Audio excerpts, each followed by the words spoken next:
What red light therapy panel is the tallest? We've got 17 red light therapy wall panels behind me. These are panels with 300 LEDs or less. I'm going to go through and measure each one individually and find out the answer. All right, so we're down to 3 panels. Now, before I go through each of these individually, I do need to mention my criteria panel for determining what panel is the tallest. It's not the physical size of the panel itself. So a lot of panels will share their specs, width and height, but they're measuring the physical metal size. Now there are some panels out there that have control panels on the top. Obviously there's no light coming from the control panel, or therapeutic red light I should say. So we don't want to factor in that chunk of the panel. Instead, what I've done is measured the height between LEDs. So we've taken the top LED, gone all the way down to the bottom LED, and that removes any of the perimeter of the panel that doesn't have LEDs in it. Now you may also be wondering, why does it matter? Like, can't I just use a smaller panel and the light's going to spread out? It doesn't really work that way. I have done some videos on this. I'll put links to that below. But pretty much a good rule of thumb is if you want light on a particular area, make sure that particular area is in front of an LED. Okay, so we're down to 3 panels. Let's go through them one by one. So in third place, we had the Huga Ultra 1500. Really nice panel. Some great features, including quad chip LEDs. We haven't seen this in any other panels. Now this panel has a height coverage area of 38.2 inches, which is really good. It's an inch or two more than the rest of the panels that didn't make the cut. To put this in perspective, I'm 5'10".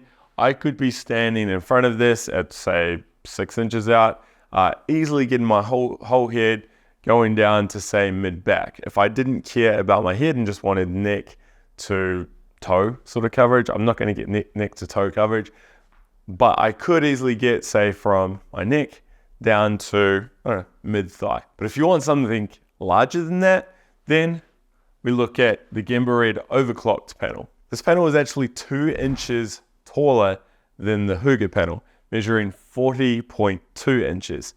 So you're going to get a lot more coverage. Here we are, head, you're getting down to glutes sort of area. Much, much better from a height point of view. Not quite as nice when it comes to features and operations compared to the Huga panel. I don't want to get into that in this video because I have reviewed all of these panels individually. I'll put links to them below. I've also done that big 2024 comparison series where I look at 17 panels, including these 3, compare them across, I think it was 6 or 7 different categories. So if you are wanting to go all in and learn all about these panels, I highly recommend checking that out. Also, I should mention, if you enjoyed this video, hit the like button and be sure to subscribe because I've got a lot more videos like this coming out. All right, so now it leaves the lucky last Mito Red Light Mito Pro X 1500. Bit of a mouthful. This is the tallest red light therapy panel in this category, being 300 LEDs or less. It is 40.9 inches tall from the top LED all the way down to the bottom. So nearly an inch taller than the Gemba and 2.5 inches taller than the Huga, which makes it a lot taller than a lot of the other panels that didn't make the cut. Now the cool thing is this panel is not only tall, it is actually very, very well equipped. It's got 18 nanometers, it's got a touchscreen control panel, tons of power and a great price point as well. It did quite well in my comparison series. So if you are looking for a tall panel at a great price with a lot of features, then yeah, the Mito Red Light panel is the one to go for. I should mention, I have a discount code Alex will save 5% on this panel. Gives you a saving and it gives me a bit of a commission. Now, before I wrap up, I do need to share a few other pointers.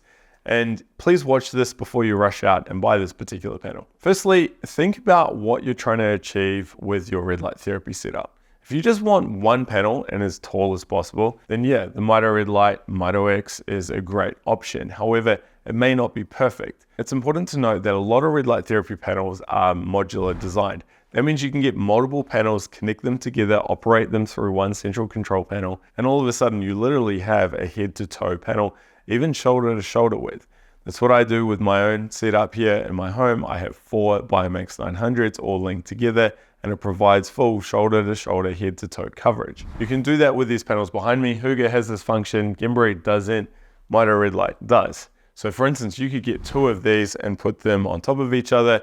It'd be overkill. It's going to, unless you're 7 feet, you don't really need a setup, but you could get a smaller Mito Red Light panel and hang it beneath, or you could get another one and put it beside. So that is just one thing to remember. Another thing I need to point out is if money isn't an issue and you can spend more than $1,000 odd that these panels sell for, you can actually get a much larger panel. So Mitre Red Light sell their Mega XL range, for instance. These panels have, say, 600 LEDs compared to the 300 LEDs in this one behind me, and that is going to be wider and taller and just put out a lot more power. It's going to be a better option. Of course, though, it is going to be more expensive. It's going to be a little bit trickier to set up and move around, but still something to think about. And those panels should be worthy of your consideration, because the big downside with these tall panels is that they're quite narrow. I mean, you can just look at them compared to, say, a light path LED panel, which was 15 inches across.